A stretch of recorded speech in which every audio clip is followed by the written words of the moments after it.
दुख भरा वियोगे उपस्थित प्रभुकर साधुजन मंडली प्रत्येक नमस्कार। स्वर्गीय बालकर वियोग वास्तव मंडली आम अंचल सम्मेलन गोटे आदर्श व्यक्तित्व मैंने हरईचु अपूरणीय क्षति अटे। प्रभु दासों सहित दीर्घ समय आमे मिलमिशि सेवा कार्य करी आसिचु।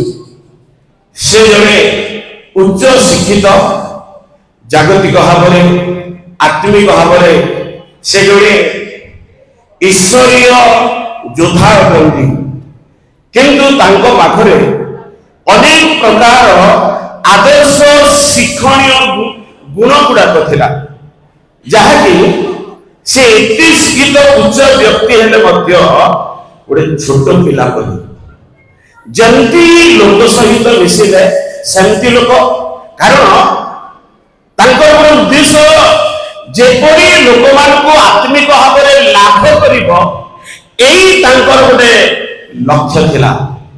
आउ से जने नम्र पुणी अनेकंकर मेलाटी जो मानकु सहित शीघ्र से लोक मानक सहित से मिली जाती। आपण माने समस्त जानती से हसी हसी की कथा हेब। प्रभु तांको गोटे स्वर्गीय आनंद देई दिले, जो आनंद की तांको मुखरु प्रकाशित होतिला ताहा कथा रे वाक्य रे प्रार्थना रे आमने देखि पारुथिलु। पुणी तांको पाखरे एपरि गुण थिला जे प्रभुकर लोक मानकु बाध्यराग प्रचारक माने आमानकु जे इति प्रेम करंती प्रभुक पाई तांकर प्रेम केबे भी सूची हबो नाही।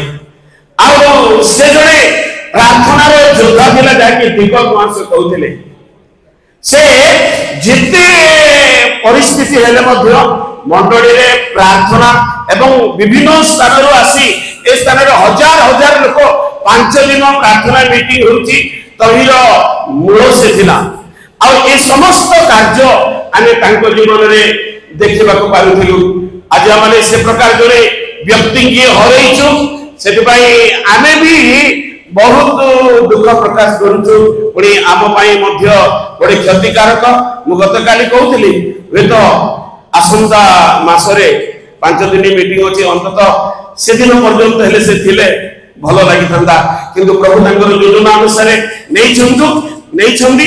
तेणु एपरि जणे आदर्श सुगुण ईश्वर परायण धर्म एवं धार्मिक व्यक्ति हरई थिबारु तांको पई आमे दुख प्रकाश करंतु। प्रभु तांकर परिवार को मंडली को आम समस्त को सांत्वना दियंतु। प्रभु ए समस्त द्वारा गौरवान्वित हंतु। धन्यवाद।